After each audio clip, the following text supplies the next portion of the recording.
Hey guys, so I just went out and picked up my mail and I received this one from Settlement Distributions and it's really weird.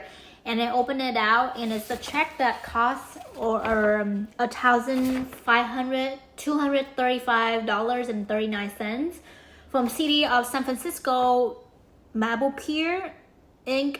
Instacart, which is I did that Instacart back then in 2020.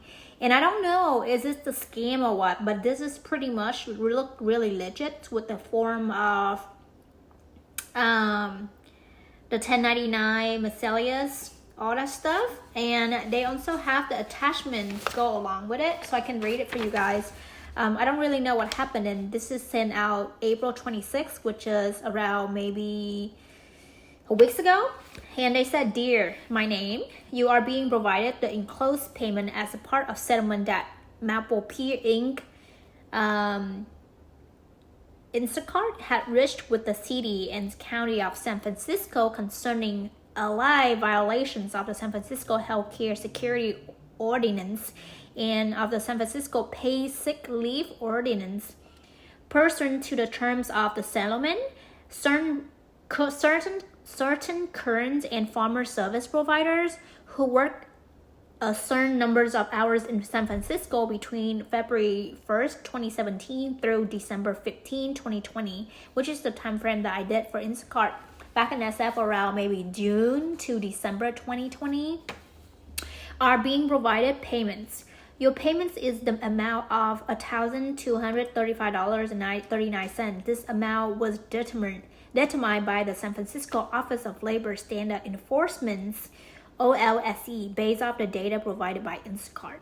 Please cash or deposit the check as soon as possible, as the check only remains payable for 90 days from the day on the check. If you do not cash your check on or before July 25th, the funds will be given to the OLSE and held for you, so you're not gonna lose it. You will then need to contact OLSE to receive your payment, although it may take several weeks for OLSE to be possession of your payment. If you have questions about this payment, please contact case support or contact the number. If you need to contact OLSE with any questions about the San Francisco Healthcare Security Ordinance, about the San Francisco Paid Sick Leave Ordinance, call 415-554-7892. Look really digits. Settlements administrators. So I will look it up to see what happened to Instacart on Google. Instacart settlement.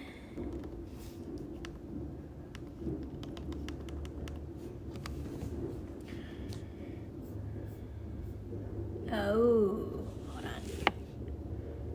Wow, I look it up and then let's go to the one that's lately 2022.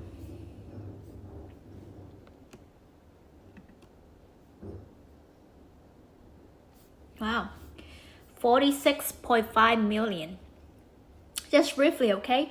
Instacart, a grocery delivery company, has agreed to pay $46.5 million to settle a lawsuit filed by the city of San Diego in 2019.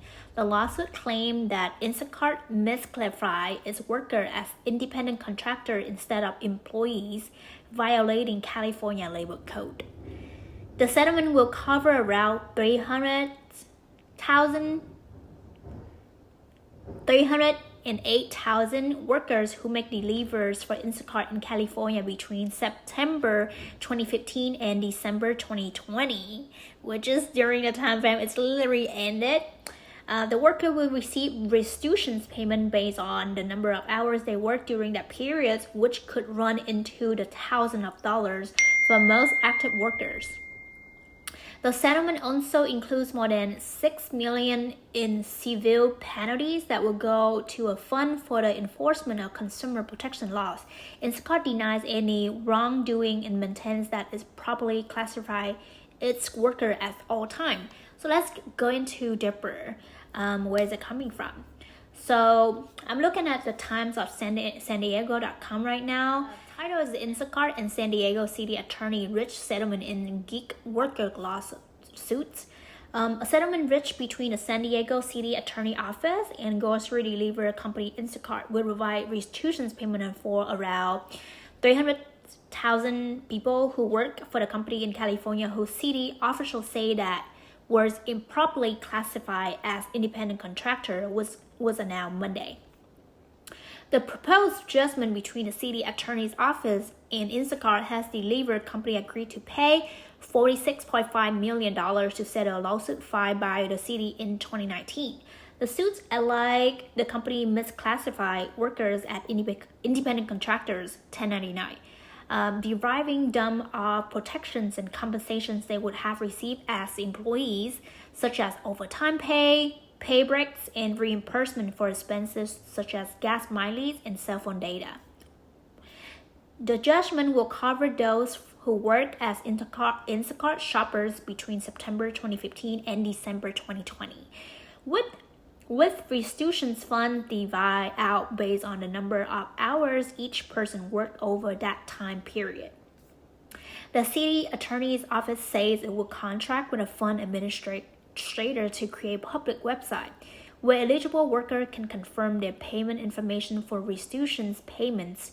The settlement also includes more than $6 million in civil penalties, which the city attorney's office say will go into a trust fund intended for use in the enforcement of consumer protection laws. San Diego City Attorney Maria Elliott says, "We are pleased to get justice for these delivery workers who at the height of COVID-19 provided an invaluable service to California households," which is me. Back in 2020, I did so much more than like 80 hours, okay? So, in a statement, Instacart said its California workers will always properly classified as independent contractors, who notes the settlement contains no admissions of any wrongdoing. "We are pleased to have reached an agreement with the city of San Diego. Instacart has always properly classified shoppers as independent contractors, giving them the ability to set their own schedule and earn their own terms," the company's settlement reads. "We remain committed to continue to serve our customer across California while also protecting access to flexible earning opportunity for Instacart shoppers." The city attorney's office said the lawsuit was first of its kind against a gig economy company, which was filed following a California Supreme Court decision to set a three-pronged standard, the ABC test, for determining whether as a worker was an employee or independent contractor. Assembly Bill 5, introduced by a former Assemblywoman Lorena Gonzalez and later signed into law, expanded the scope of the ABC test, set standards and classify many app-based drivers as employees. App-based companies such as Instacart, Postmates, Uber, and Lyft push for their companies to be exempt from the AB5 requirements through the Payout Initiative Proposition 22, which passed in late 2020. An Alameda County judge later ruled Proposition 22 was unconstitutional, but that decision was appealed, leaving the initiative in effect in the meantime. I think I heard about Prop 22 back then when they was actually voting for the president back in 2019 or 2020. I completely forgot, but I saw it before. Oh wow, so they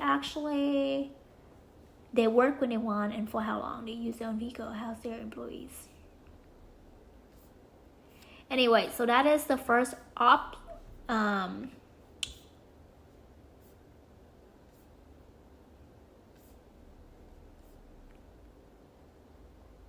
Okay, I was really confused because they was mentioning about something related to health. So let me actually go deeper with different articles from grocerydive.com. They actually have a similar writing, so I'm not really sure which one is more legit.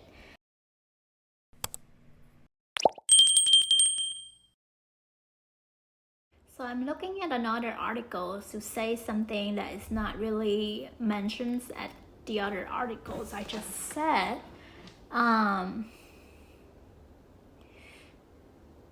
Okay, so I seen something they cover for people. The settlement cover expenses pretty much for as maintaining and fueling their personal vehicles, using their own phones, paying for their other equipment like personal protection gear against COVID-19 that people cover themselves while working for Instacart. For the most active workers, individual restitution's payment will run into thousands of dollars, though the exact amount will vary with the numbers of hours worked. Well, I would say I totally agree with this. Even though we use our own cars, we not listed out as the employee, but we use our health and a lot of like brave to go out there and shop for people during back then. I mean, even though it's like a survival mode or making money for people who have flexible schedule, but you know, we have to wear masks. We don't get any equipment or anything. We have to purchase this like glove, mask, and then so many things. And back then, it's like the mask and everything was so expensive and it's really rare to buy. It's like a box of a glove, maybe like 15 or 20 bucks. And there's so many things as well. So I appreciate for when they said that. Let's see. Instacart has also, we remain committed to continue to serve our customer across California while also protecting access to flexible earning opportunity for Instacart shopper, which is totally agree. Instacart note that it's provided several precautionary measures such as free health and safety kits that include personal protective equipment to its worker at the start of the pandemic. But I think after that, they didn't really provide anything for people who start pretty late. Or even, I think I didn't receive anything. Another thing mentions in here, Instacart note that the lawsuit was filed, which is already mentions. The city creates the we are pleased to get justice for these delivery workers who at the height of COVID-19 provide invaluable service to California household. My office will continue our fights for the rights of workers statewide. We hope other gig company will also do the right for their workers. Lyft and Uber are facing similar legal dispute regarding worker classifications in California. In 2020, the city attorneys for San Diego, Los Angeles, and San Francisco, along with the California Attorney General, sued the company claiming misclarifications of their drivers as independent contractors. The case will roll into another lawsuit, which is still ongoing. On Tuesday, the Labor Department announced a proposal that would make it harder for companies to classify workers as independent contractors. Misclassification is a serious issue that deny workers' rights and protections under federal labor standards, promote wage theft, allow certain employees to gain unfair advantages over law-abiding businesses, and hurt the economy at large, the Labor Department said in a press release. Instacart has settled previous disputes over payment policy. In August, the company agreed to pay $2.54 million to resolve a 2020 lawsuit by Washington, D.C., alleging that the company misled consumers into believing the service fees is used to charge them when to workers at tips. 2017, Instacart agreed to a $4.6 million settlement in a class actions lawsuit brought by former workers claiming more than a dozen charges, including improper handing of tips and neglecting to pay business expenses. So now pretty much everything is clear, and this is not scamming. So I will go ahead and actually deposit my money, which is $1,235.39. From City of San Francisco, Maple-Beer Instacart, which is awesome. Well, happy Cinco de Mayo. I would like to let you know I deposit my check to my bank, and it's actually a legit check, okay? It wasn't a scam, and I was able to put that check into the bank account, $1,200 something, $39, which is saved me like a lot of time. But I appreciate it for the Prop 22 to give out or give back to bring the justice to people who work with Instacart before. Well, I have no complaints, but I know how struggle or hassle of using your own vehicles, mileage, and all of that to spend a lot of time and even your health and well-being to serve the other people back in 2020. Go shopping at grocery, get in lines, waiting under the sun, the rain, the cold, all that stuff to serve the other people during COVID time. Even myself, I wish I actually record all that because I would drumming in different like grocery store, woke up from 5 a.m., went to Costco, so many store, like grocery store that I never been in my whole life, and 2020 was a peak time. And right now it's like 2023 and I received this. It's like a huge payback and reminding of what happened back in 2020. And I just want to say I appreciate for the check. And if you actually even look it up about the check and when you received it, well, it's legit. And I hope you actually get something valuable information. And I appreciate your time watching this and enjoy the rest of your day.